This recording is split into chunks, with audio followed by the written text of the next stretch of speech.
అమ్మా ఏం చేస్తారు నువ్వు నీ మనవరాలు? కూర్చున్నాం చెట్టు కింద. ఎందుకు చెట్టు కింద ఎందుకు కూర్చురు మరి? కూర్చుంటాం రోజు మేము. అమ్ములు అమ్ములు చిట్టి, ఓ చిట్టి చిట్టి మొఖం పైకి చూపి. చిట్టమ్మా చెట్లు. అందరు గుడ్ మార్నింగ్ చెప్పరా? హాయ్ అండి అందరికి, గుడ్ మార్నింగ్. శాంతూర్ శాంతూర్ శాంతూర్ శాంతూర్. ఏం పెట్టుకుంటవి జంతూర్ జబ్బా? బేబీ సంతూర్. ఏం పెట్టుకుంటవి జంతూర్ జబ్బా? పిల్లలే విన్నవి జంతూర్ జబ్బా? మొత్తం సంతూర్ సబ్బా. పిల్లలే జంతూర్ జబ్బా.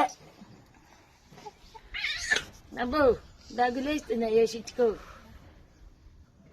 చిట్టే తెచ్చిందయ్యా ఇంట్లో జ్వరం, ఎక్కడి నుంచి తెచ్చిందో ఏం కథను.